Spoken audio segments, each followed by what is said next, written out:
Good day, everyone. Okay, today I want to talk with you about something that's been going on for a good while in my own life and practice, really since I left the monastery about 6.5 years ago, and also about a realization I've been having just over these past few days. So, historically, traditionally, in spiritual practice, people talk about two distinct paths, the negative way and the positive way, the via negativa and the via positiva. Sometimes people will call the via positiva the direct path, and I like that language, actually, and so I'll be using that, I expect, largely in this video. The negative way involves seeing into and letting go of everything that is not our authentic nature. And in that letting go, as we let go of everything that is not our authentic nature, what is our authentic nature will remain. Okay, that's the basic gist of it. In the positive way, the goal essentially is the same. I mean, you can't really talk about it as a goal because a goal, that word goal implies a subject-object relationship with something. You know, there's something out there that I'm going for and that I want, and I'm a somebody who wants that and is making that happen. And that's not what is going on in the positive way. The positive way, the direct way, is more direct than that. It's to be our authentic nature. It's to be our pure awareness. And so when conditioned mind arises in the negative way, so let's say a conditioned thought pattern arises. In the negative way, I'm going to go into that. I'm going to look to see, what is that? Where does that come from? Is that real? Is that true? What kind of conditioned beliefs are backing that up? Who is it? What identity is it that is having those thoughts, that is believing those beliefs, and all those kind of things. All the process tools that we use in our practice in order to see into the nature of this thought pattern and see that it's illusory, so that then I can, from that awareness and that understanding, I can find the willingness and sometimes the courage to let it go and come back to here, come back into the moment where my authentic nature is. And of course, those two things are the same. The moment and my authentic nature are the same. You know, we might say that who we are is just pure, undifferentiated awareness. And practice leads to the embodiment of that. In the positive way, in the direct path, a conditioned thought arises. This is just how I see it, by the way. I don't know if other people would agree with this or not, but this is how I see it. In the direct path, a conditioned thought arises. I don't go into that. I just let it go, and I come back to pure, undifferentiated awareness without any of that process stuff, without looking to see into the nature of it, any of that. I just, my focus is just to be here in the experience of who I authentically am. And of course, you know, as we go through, as we do practices, and different practices are not necessarily one or the other, they tend to be a mix. And that was the case in the training that I received at the monastery. It was largely the negative way. And part of the reason for that, I think, is because in the direct path, there's really not a whole lot to talk about. You know, just be here. Just be the pure awareness that you are. Experience the unconditional love, the acceptance, the clarity, the compassion, the courage, the integrity, you know, all those kind of things that we truly are when we are just here as who we really are. So there's not a lot to talk about there. There's some to talk about, but not a whole lot to talk about. But there's a ton to talk about in the negative way. There's you know, sort of a vast area to explore that we call conditioned mind. So how do we cause ourselves to suffer? How do all those processes work? They're, I was going to say, infinitely subtle and complex, but that's not actually true. It's very far from infinite. But there's a lot of variety and subtlety. There's all kinds of little tricks and deceptions that go on. There's lots and lots to talk about on a process level when we're on that side, when we're in the negative way. And so at the monastery where I trained, that was largely what we talked about, and I think that was partly why. I think another reason was because that was just the focus of my teacher. You know, that's what she felt like was the most helpful. So I went to the monastery when I realized that I suffered, and of course, up until almost the time when I went to the monastery, I had no idea that I suffered. I had no idea that there was this huge illusion that I believed going on inside of my mind. I had no idea that who I thought I was not at all who I actually am.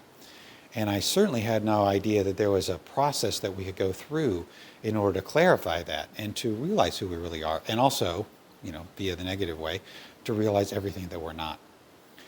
And so I went to the monastery in order to find out who I really am and to let go of everything that I wasn't. And it was incredibly effective. And basically the process there was, a long, I was there for many years, a long kind of grinding process of taking everything that was going on in my mind as far as I was able. And of course, this process continues to some degree now.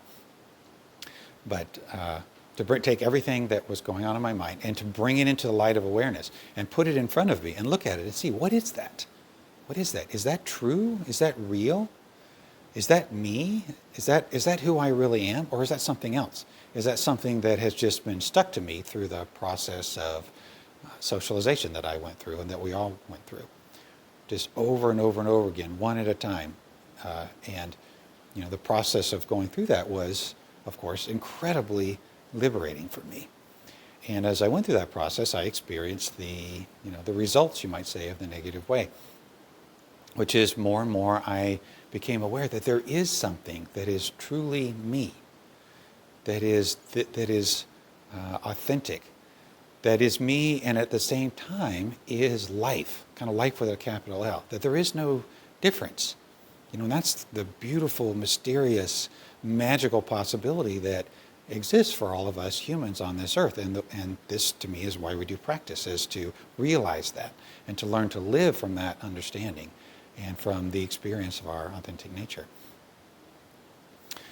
So it really worked, in other words. It really worked for me. What happened, though, I feel like, was I became, and it felt like I shared this with my fellow monks, although I don't know if they would agree with this or not, but I felt like we went too far. And we ended up focusing so much on how we suffered, on this thing that we call conditioned mind, which we identified as the cause of our suffering. And conditioned mind is just the collection of beliefs and assumptions and unconscious processes that cause the illusion that I'm talking about to be maintained and created in our minds. So we were focused so much on conditioned mind that well, I'll speak in my own experience anyway. I feel like I lost track over time of what practice is all about. That it's not about, ultimately about conditioned mind and suffering. It's about being free from suffering. And so I ended up spending my time, looking for conditioned mind, being aware of conditioned mind, fighting conditioned mind, trying to be free of conditioned mind. And I think ultimately ended up causing conditioned mind to be in existence, when really what I needed to do is let it go.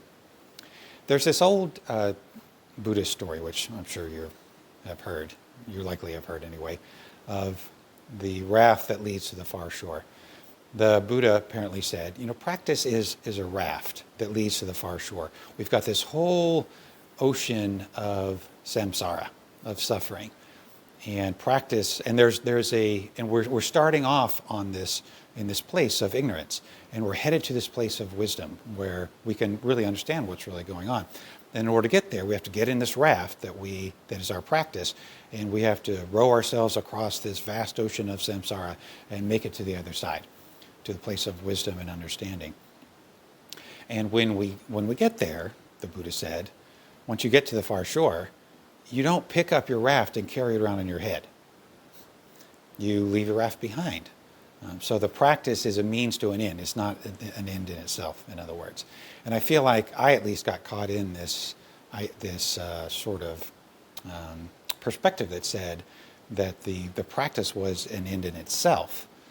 And I ended up suffering, actually, ironically, a lot as a result of that. Because, if someone is looking for a conditioned mind and focused on conditioned mind, then conditioned mind will be there. It'll be in existence. And what is possible instead is to realize, as I was saying earlier, to realize the nature of the conditioned thoughts and the unconscious patterns that are arising, and to let them go, and to turn our attention instead to our authentic nature, to be instead our authentic nature. I didn't really understand that when I sort of did, but sort of didn't when I left the monastery. But after I left the monastery and was sort of free to choose how I would practice, and took ultimate responsibility for my own practice instead of having that responsibility be shared by the monastery and my teacher, over time it became clear that I was stuck. I was confused in that place. And then began a really just magical, beautiful, transformative process of letting that go and moving it more into the direct path. And that largely, that's been, I think, the center of my practice since I left the monastery, is letting go of the need to be looking for, analyzing all this stuff, conditioned mind all the time. Even looking into my thoughts and trying to see what was going on there, which essentially is the same thing. And instead, just being here. That's really what the direct path is. Just be here. Just be awareness. And practicing that. And it's been lovely, and it's been transformative, really, to realize that that practice can be that simple and that powerful, to just be here. And I would have said that I understood that at the monastery, but I understand it in a completely different way now. And so the way I look at it now, there is conditioned mind is still in potentially in existence with me if I turn my attention to it. If I get triggered in some way, then conditioned mind comes into existence. And if it does, then I'll get out my practice tools. I'll get out my process stuff, and I'll do all my process stuff that I know how to do with that until I see into its nature. I see its illusory nature, and I'm able to let it go. But then, and many of you, you've heard me say this over and over if you've been tagging along with me and what I've been doing lately. Once I do that, then my practice has been to let that go, to put away my tools and return to the direct path and just simply be here. Okay, that's all very good, and that's where I am right now in practice. Here's the realization I've had recently. In the work that I've been doing with people, I think, encouraging, suggesting that people do this very same thing. Follow essentially the direct path. And what I've been realizing lately is that's not what people need. That's not what I've needed. I've very much needed to go through all of that processing, all of that looking into what's really so and everything I've been describing in order to get to the place where I can do this work of simply just being here. And of course, it wasn't an either or all along. At the monastery, we were meditating all day long. We were either sitting, we were doing working meditation, or we were meditating while we're eating. So we're practicing that. We're practicing just being here all day long. But in conjunction with that was all the processing that goes with the negative way. And at least for me, that was necessary. It would have been impossible, I think, to really be here without having done that work, because there's just so much in conditioned mind that would interfere with that effort. And, conditioned mind, especially for someone who is just starting out, or even for someone who's been doing it for a good while, conditioned mind is incredibly powerful and will just basically take that away from a person. Person wants to be here, it'll just take that away. I mean, I see it happening on our practice all the time. Somebody says, I want to sit. We have meditations that we do in the morning. We sit together in the morning, a group of us, and somebody says, I want to do that. And they show up once, maybe twice, and then I never see them again. Of course, any number of things could be going on there, but I think very likely what's happened is people just can't get past the conditioned resistance to doing something that's going to help them to wake up and to live freer and happier lives. Same thing, somebody comes to group for a while and then fades out. Why is that? Well, very likely because they can't get past conditioned mind. And that's where the negative way is useful, is, well, what goes on with that? How come I can't make it to my meditation cushion? How come that, I have this desire to come to group, but I don't? Well, it's because then I'm tangled up in conditioned mind in some way, and I can't see how that's happening. So in order to free myself from that, I need to see how that's happening so that I can find the choice point where my awareness can be the thing that I choose, and I can let go of conditioned mind, and I can do what I have set out to do, or what I've said I want to do. So it's necessary. And so I feel like what I've been doing with people is, we're looking at things, we're looking at suffering, but when people get to that point where they realize, okay, I'm in a conditioned story about something, which is always what's going on when we suffer, instead of following the negative path and going, okay, well, let's look into that. Let's see how that illusion is created. I've been taking people in the opposite direction, into the positive way. Okay, well, then let that go. You can see that that's a conditioned story. That's just a conditioned paradigm. Okay, let that go and be here. Forgetting, I think, that's not what people need. For a long time, I think what people need is to just, like I did, to take every piece of their conditioned system, all of the training that they received that taught them that they are this self that is not who they really are, and all the beliefs and assumptions and projections and everything that go with that, and bring it all, piece by piece, into the light of their awareness, see what it is, and let that go. So that's been very helpful to see that. And so what I'm going to be practicing in the work that I do with people is to bring back in the negative way, and to bring back in the processing and the in-depth conversations about conditioned mind and that sort of thing, just to see what happens, see what kind of effect that has on people, and what results as a result of that. And I'm not going to set aside the positive way stuff at all. Because that's very much, I think that's useful. I mean, I think what's most useful is to have both. But I feel like I've gotten out of balance on the opposite side from the way we were potentially, or at least I was, out of balance at the monastery. And so I want to come back to the center and see what that's like, and explore and, increase my skill as a teacher and a facilitator in that area. Okay, that's what's going on for me. Thanks for listening. Take care. Be well. I'll talk with you again soon.